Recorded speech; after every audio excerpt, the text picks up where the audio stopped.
U got no words to explain or appreciate him. He is beyond that. ഇപ്പോഴും ബർത്ത്ഡേക്ക് message അയച്ചാൽ ഇത്രയും വർഷമായി, 10 വർഷമായി, റിപ്ലൈ പ്രോംപ്റ്റ് റിപ്ലൈ. അത് ഇന്നില്ലെങ്കിൽ നാളെ കാണും. അടിപൊളി. അതാണ് ഞങ്ങൾ ഇന്നേ അവർ അങ്ങോട്ടും ഇങ്ങോട്ടും വിളിച്ചിട്ടില്ല. ഓക്കെ. പക്ഷെ മെസ്സേജ് അയച്ചാൽ അവർ. പിന്നെ മൂപ്പരുടെ ബോഡി ഗാർഡ് ചിലപ്പോൾ പറയും, വിളിച്ചിട്ട് ഞങ്ങളിങ്ങനെ സംസാരിക്കുമ്പോൾ മേജർ സാഹിബിൻ്റെ കാര്യം പറഞ്ഞ്, അപ്പം എൻ്റെ അടുത്ത് ചോദിച്ചു, നീയൊക്കെ ഇപ്പോഴും മേജർ സാഹിബായിട്ട് സംസാരിക്കാറുണ്ട്? Yes sir. ആ അച്ഛാ ഗുഡ്. ഇതൊക്കെ അവർ ഇതൊക്കെയാണ് ഈ മനുഷ്യനിലുള്ള ക്വാളിറ്റി എന്നുള്ളത്. എത്രയോ ആളുകളെ കാണുന്നുണ്ട്, മറന്നു പോവാം. അതെ.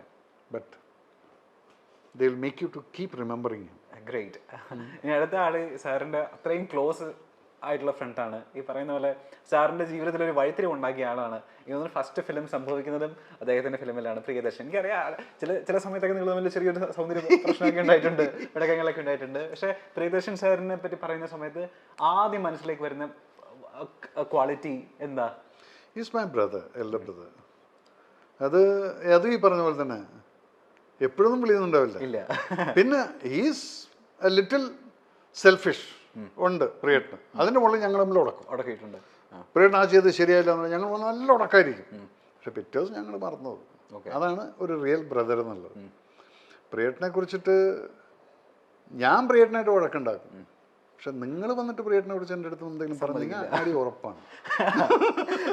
അതാണ് ഞങ്ങളുള്ള ബന്ധം. എനിക്ക് പറയാം, അത് ഞാൻ പറയുകയും ചെയ്യും. എന്നിട്ട് വല്ലവരും പോയി പറഞ്ഞാലും ഇറ്റ്സ് ഓക്കെ.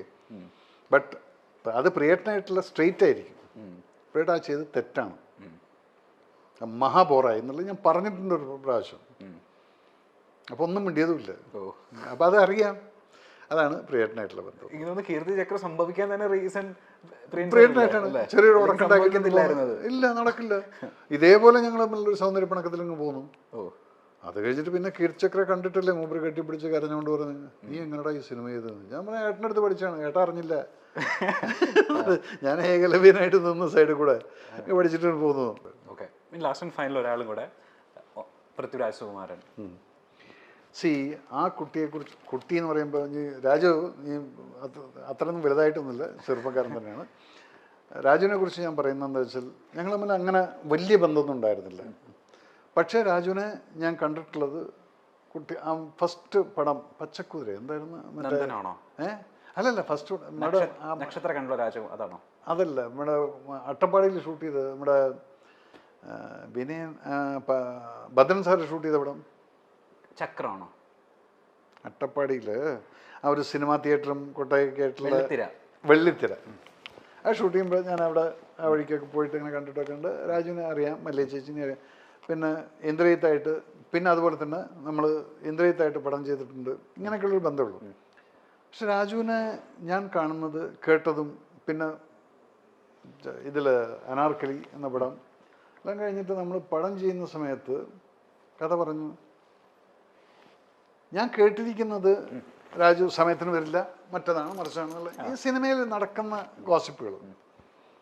പക്ഷെ ഞാനവിടെ -20 ഡിഗ്രിയിൽ 7 മണിക്ക് സമയം കൊടുത്തപ്പം രാജു എൻ്റെ മുമ്പിൽ വന്നിരിക്കുകയാണ് 6:55. ഞാൻ ബെഡ്റൂമിൽ നിന്ന് പുറത്തേക്ക് വരുമ്പോൾ ആ ഹാളിൽ രാജു ഇരിക്കുന്നു, യൂണിഫോം ഇട്ടുകൊണ്ട്.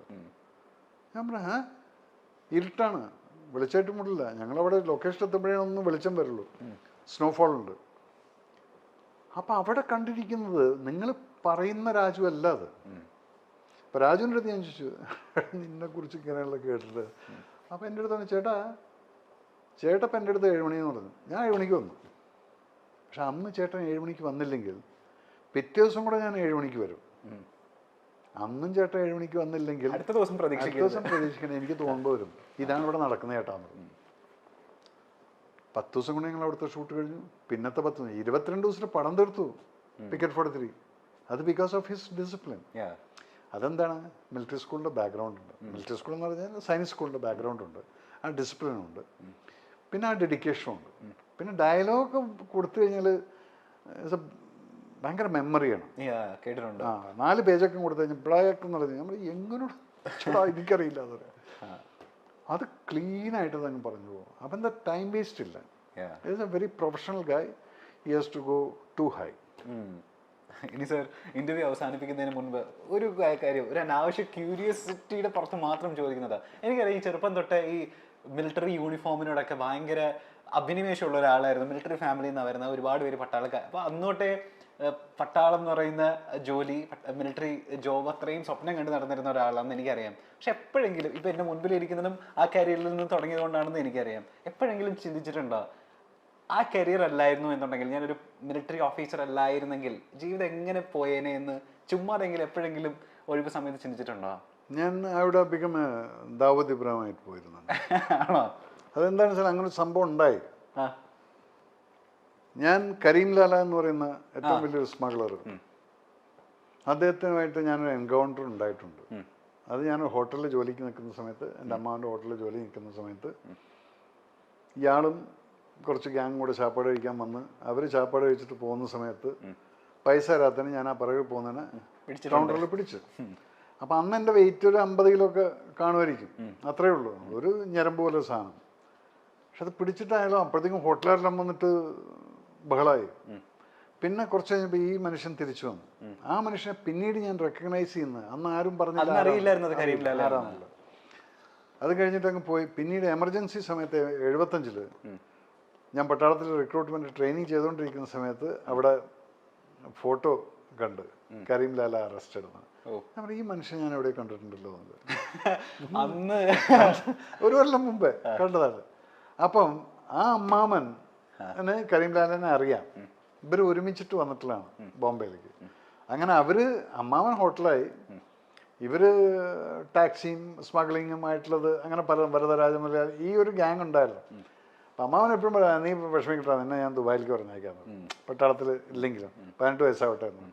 പക്ഷെ 17 വയസ്സിൽ ഞാൻ ഇങ്ങോട്ട് പോന്നു. അതില്ലായിരുന്നെങ്കിൽ ഇപ്പം ഈ ചോദിച്ച പോലെ ഞാൻ അവിടെ പോയിരുന്നെങ്കിൽ ഒരു ദാവൂദ് ഇബ്രാഹിം ഉണ്ടാവില്ല, ദാവൂദ് ഉണ്ടാവില്ലായിരുന്നു. അപ്പം ഇതൊക്കെയാണ് നമ്മുടെ തലയിലെഴുത്തെന്ന് പറയുന്നത്. ലാസ്റ്റ് ആൻഡ് ഫൈനൽ എന്നാണ് ഒരു മേജർ റിവീൽ ലാലേട്ടൻ സിനിമയിൽ നമ്മൾ അത് ഇത് തന്നെ പറഞ്ഞു. ഇപ്പം ഒരു പടം നമ്മൾ ഓൾമോസ്റ്റ് ഫൈനലൈസ് ആക്കിയതാണ്. അത് വിജേന്ദ്ര പ്രസാദ് എന്ന് പറയുന്ന വ്യക്തിയാണ് കഥ തരാമെന്ന് പറഞ്ഞതും കഥ കേട്ടതും. ഞാൻ ലാലേട്ടന് ഫൈനലി അഡ്വാൻസ് കൊടുക്കാൻ പോകുന്നതിന് മുന്നേ വിജേന്ദ്ര പ്രസാദ് സാറിൻ്റെ അടുത്ത് പോയിട്ട് കഥ ഞാൻ പറഞ്ഞു, എനിക്കത് 1 ലൈനായിട്ട് പേപ്പറിൽ തരണം എന്ന് പറഞ്ഞു. അപ്പം ഇല്ല, അന്നൊക്കെ ചൊല്ലുന്നത് അതുതാൻ കഥ, അപ്പോൾ എവിടെ എഴുതി, അത് നീങ്ക എഴുതണം എന്ന് പറഞ്ഞു, എൻ്റെ അടുത്ത് എഴുതണം. അപ്പം ഞാൻ പറഞ്ഞു, സാറെന്താ ചെയ്യാന്ന് ചോദിച്ചു. ഇല്ല, ഇതിനാണ് സാർ ഈ 1.5 കോടി വാങ്ങിച്ചിരിക്കുന്നത് ചോദിച്ചു. ഞാൻ മൊത്തം വയ്ക്കുകയും ചോദിച്ചു. ഈ ഒരു മണ്ടത്തരം വിളിച്ചു പറയുന്നതിന് ഇത് 30 ആൾക്കാരെ കൊള്ളുന്ന മോഹൻലാലിൻ്റെ വില്ലൻ ആര്, അതില്ല. ഇങ്ങനെ ഞാനും അങ്ങേരുമായിട്ട് അടിച്ച് പിരിഞ്ഞു. ഞാൻ പറയും നോ വേ. കാരണം ഇനി ഞാൻ മോഹൻലാലിനെ വെച്ചിട്ടൊരു പടം ചെയ്യുകയാണെങ്കിൽ എനിക്ക് കൺവിൻസ് ആയിട്ട് yes this can be A hit എന്ന് പറയുമ്പോൾ മാത്രമാണ് ഞാൻ ചെയ്യുക. അങ്ങനെയാണ് വിജയേന്ദ്ര സാറിൻ്റെ അടുത്ത് പോയത്, കിട്ടിയതും. പക്ഷെ അവർ എഴുതാൻ തയ്യാറല്ല. ഒരു ലൈൻ പറഞ്ഞിട്ട് അതിന് 1.5 കോടി വാങ്ങിച്ചിട്ട് ഈ പേരും വെച്ചുകൊണ്ടിരിക്കുന്നു എന്ന് പറഞ്ഞാൽ you do that sir, you keep your respect, let me keep my respect എന്ന്. അങ്ങനെ ആ പടം അഡ്വാൻസ് 2 കോടി കൊണ്ടുവന്ന് ഡ്രാഫ്റ്റും കൊണ്ടുവന്ന് പ്രൊഡ്യൂസറുടെ അടുത്ത് ഞാൻ പറഞ്ഞു, എന്നെക്കൊണ്ടിത് ഐ ഡോണ്ട് തിങ്ക് ഈ കഥ ഞാൻ ചെയ്യുമെന്നുള്ളതാണ്. അങ്ങനെ അവിടെ തിരിച്ച് പറഞ്ഞയച്ചു. ഏതായാലും സ്ലോട്ട് അവിടെ ഉണ്ട്. ഒരു നല്ലൊരു കഥ വരാൻ വേണ്ടി കാത്തിരിക്കാം.